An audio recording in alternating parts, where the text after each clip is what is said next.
What's going on YouTube? My name is ADCArtAttack, his name is Bob, and welcome back to a brand new episode of my 10 style swap drawing video stuff. Again! That's right everyone, I am back creating a brand new 10 style swap. A little bit of fluff in the air. I am back creating a brand new episode of my 10 style swap, and today's chosen one, not him, Spider-Man, everyone's favorite superhero. And just like all of the previous episodes of this series, on your screen right now, we have all 10 styles that I'll be doing in today's video. And what I want you to do before this video starts is leave a comment down below, letting me know which one of these styles you're looking forward to the most. Then at the end of the video, I'm going to ask you the same question. I want you to edit your... What do I want you to edit? Your comment. Just so I can see if I met your expectations or I let you down. Now the styles of this series are ever changing and they are entirely based on your comments down below. So if there is anything you'd like to see me do, leave a comment down below, and of course if there's any character you'd like to see me do, leave a comment and I will be sure to take every comment into consideration for the next episode of Style Swap. With all that being said, it is finally time to get started with drawing Spider-Man in 10 styles. I do hope you enjoyed the video. Let's get started. Oh, by the way, I would recommend not skipping any of these styles because I do go into detail about why I've chosen specific styles and why I have done them the way I've done them. I try my best to give you a little bit of an insight into the styles that I've chosen today and how I've achieved the results. So yeah, enjoy. Spider-Man. Yes, that's right everyone, we have to start with Spider-Man, the original Spider-Man, nothing fancy here, just an image that we can look back at on throughout this drawing and go, hey, that is what we're drawing today. Or what we're supposed to be drawing from. So for today's reference image, I chose artist Mark Bagley. He is one of my favorite Spider-Man artists of all time. I really do love his style, and you probably recognize his artwork from the Ultimate Spider-Man series. It's a really cool looking Spider-Man with big eyes. And yeah, so I found this image of his. It's just a sketch image and it looks pretty cool. So what I'm going to be doing is redrawing it and adding my own little flair to it, but trying to stay as true to this source material as possible. Obviously it's not colored, so I'm going to have to add the coloring in right now. It looks pretty cool. I mean, what can I say? It's Spider-Man, and I can't take all credit for this because it is Mark Bagley's Spider-Man, but it's a pretty nice Spider-Man and it is going to set the motion of what we're doing today. So here we go. 9 now styles of Spider-Man. Moving on. Dragon Ball Z.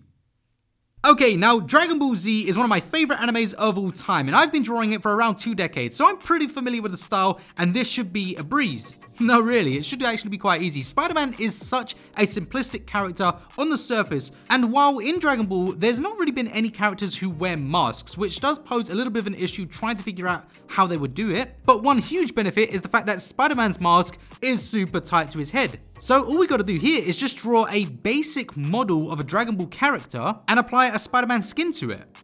So really, there isn't much more I can say about this particular style when drawing the base image. However, when you get onto the coloring, that is when you apply the Dragon Ball style to it. I've always felt this, that the main parts of the Dragon Ball style is within its coloring, and that is the cell shading and where the cell shadows are placed. Now, this kind of thing is a video in itself, but once you've done it a few times, you will learn the basis of how those shadows are meant to be placed, where they're supposed to be placed, and the areas that don't have shadows, such as on the cheeks, and certain areas around the neck. Obviously, it depends on the lighting, but once you learn these basics, it's pretty easy to carry over and do any character in a Dragon Ball style.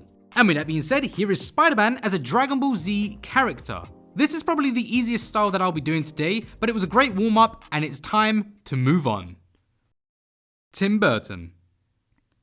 Okay, so this style has become the mainstay in this series. Every single time I have made one of these style swap videos, this has been the style most people are looking out for. And for good reason. Tim Burton's style is absolutely incredible, it's super iconic, and it is actually really easy to grasp. Once you've done a few of them, there's a few quirky things that he does that are pretty much similar across the board. But do not let me take away from the fact that this is a style he created. So just because it's easy to do, I think that's a testament to his style. It's so recognizable and it carries over to so many different characters so easily. However, there are so many different things you can do with this style, and today's one is actually pretty good. Having done several of these, I feel that there are a few key things to look out for when doing the Tim Burton style, and I made sure that we were showing off his eye. You see, I feel that the main part of the Tim Burton style is in those eyes, and I really don't want to hide them behind the Spider-Man mask. So I took a little bit of inspiration from the Spider-Man movie where his face mask kind of got blown off a little bit, and whew, hi. When coloring in a Tim Burton style, you want to make sure you get your ugliest colors and your grays. Mix them all together, don't go for anything too bright, don't go for anything too dark. Find that balance of dirt. This is cool. I love this drawing. This is probably my favorite Tim Burton style I have done. I really do like it. And the beauty of this one was it was done live. There was no planning for this one. It was just straight, whatever came to mind, we did this. Really do like it. Thank you so much to those who watch my live streams and help me plan out this style. I don't know if we're going to be able to top this one in this video. This is pretty nice.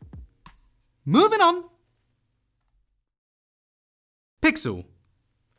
Okay, so this style is scaring me. You see, I already know what it's going to look like in my mind, but I've got to put that on the paper. So I figured the first thing I should do is probably sketch out just a basic Spider-Man sort of hanging from the sky. Yeah, and then try to draw pixels on him.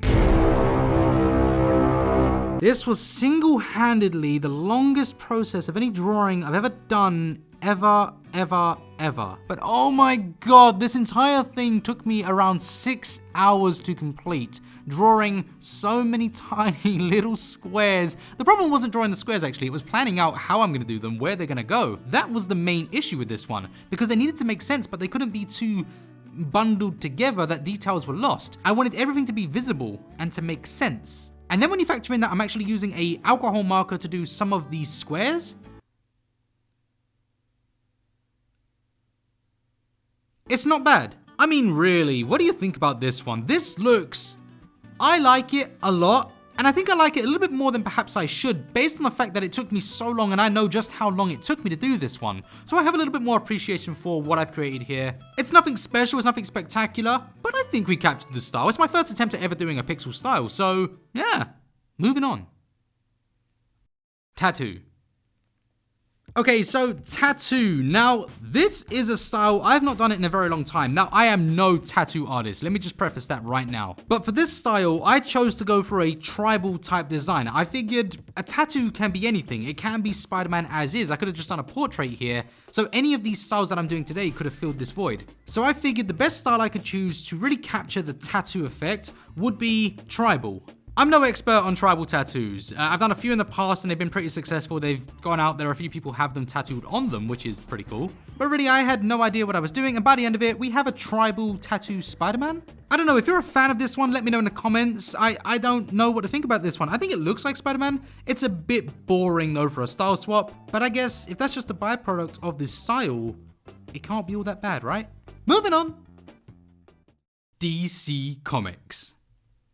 Okay, wait. I know some people are going to be shouting right now saying that Marvel comic artists have done DC style artwork before. And really, it's down to the artist himself. It's not really a Marvel or DC style type thing. But let me provide a counter argument. I think we all have a general idea of what a Marvel style is. It's a very happy-go-lucky, colorful type style. Yes, there have been some gritty pieces of artwork from Marvel, that's fine, but I think we all have a general idea of what we would count as Marvel and what we would count as DC. So taking that into account, what I wanted to do here was copy the first one that we did. It was a Marvel image, so that's what I want to copy. And I want to add a DC flair to this particular image so that we can have a contrast between these two. So for a moment, ignore every other artist that has ever worked on Spider-Man, and let's focus on just these images that I'm working on today. And after studying the styles of DC for a few hours, I learned that one of the many differences were in the head structures. They tend to have a little bit more realism in the heads, but also giving them a little bit more of that action man-y type head structure. So I brought that over here. I changed the roundness of the head of Spider-Man and gave him a little bit more of a chiseled jawline, a little bit more of a strong chin thing. But one of the main things I find when looking at the DC style artwork is there are so many black lines everywhere, so many shadows, and I just went crazy. I absolutely love this style, the freedom of this style that I can just make a complete mess of the image and it still looks cool. And the coloring is secondary in my opinion. The coloring doesn't matter too much, so I just threw down some color. Nothing crazy, nothing special. And ladies and gentlemen, we have a DC Spider-Man. Absolutely love it. I think this one is the best style we've done so far. I really, truly believe that. I do love this image so much. If we compare it to the original Marvel one that I started with, there is a stark difference between the two of them, but they both embody that Spider-Man character, and I hope you like this one. Moving on. Dr. Seuss. Zeus. Seuss. I don't know. Right, I am completely in the dark with this one. I had no idea going into this what the Dr. Seuss style was. I've heard about it, I've seen a few things as a child, so I spent a few hours just researching the style, sketching out some of the characters on a separate sheet of paper, trying to figure out exactly what made this style a style. And once again, there's not many characters that wear masks, in fact I couldn't find any. So I figured the best approach was to do a base sketch of a Dr. Seuss styled character, taking into account those features such as the roundness of the head, those big cheeks, and a sort of soft, spongy kind of body structure. The eyes also seem to be very similar across the board of all the characters that I saw, so I didn't think it wise to go for the big Spider-Man sort of visors and just go for kind of eyeballs with a black outline. I kept everything on this super simple, even down to the coloring, nothing too fancy. There it is. Now, if you're a fan of Dr. Seuss, you're gonna have to let me know in the comments, is this a good one? Did I capture the style? I think I did based on the material that I've seen, but I can't be sure because, as I say, I'm very new to it and I only spent a couple of hours researching it. So you'll have to let me know, what do you think about this one? Moving on. Lego.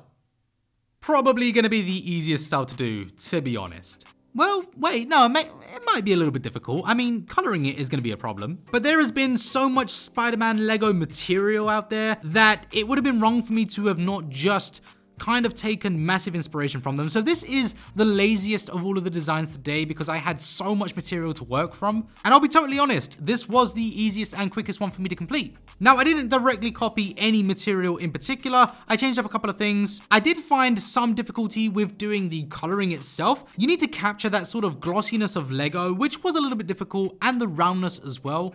But I can't say anything amazing about this one. I think it looks fantastic. I think by the end of it, we've got a fantastic style here that really does look Lego. But I can't take 100% of the credit for this one because, as I say, there is so much material out there that I feel I cheated a little bit here, even if I did change some things up.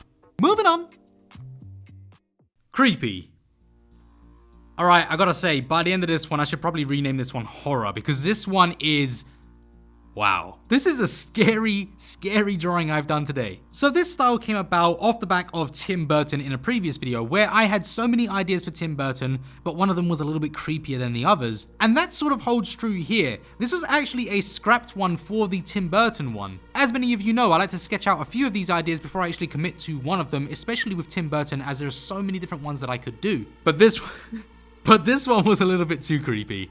Now, when looking at a creepy style, you want to look at what it is that scares us. What is it that strikes fear in our hearts? And usually it's distortion. When we see a humanoid type figure that has elongated limbs, larger than life mouths, big eyes, these are so many things about the human anatomy that if they're slightly off, they look quite creepy. And I really played into it with this one and I went all out. I didn't hold back at all. None of this actually made any sense anatomically. But it was so much fun to just let loose and do something like this because I really am a fan of the horror genre and I do like creating horror pieces of artwork. But because my channel is somewhat family-friendly content, I try to stay away from it. But every now and then I get to let loose, especially when doing a style like this, and create something quite gory. But when we add the coloring, that is where this one really takes shape.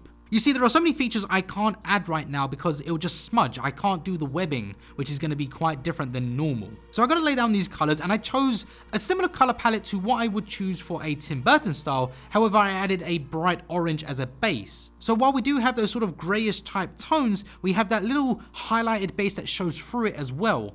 At the end of this one, this is my absolute favorite creation I've ever done. Whether it's the best drawing or not is completely irrelevant. I'm talking creation itself. This is something I can really see being published, being created. I'm so proud of this one. I really am happy with this one. And I hope so many other people like this one because otherwise, I'm super proud of something that's probably hated by everyone. It's like the first real time I've been super proud of a piece of artwork I've created because I just feel this is such me. This one came from me. This is everything about this. Now, many of these styles are from me, but this one is so inside. It was so free. There was no planning, just scribbles that created this. And that's what I like about it.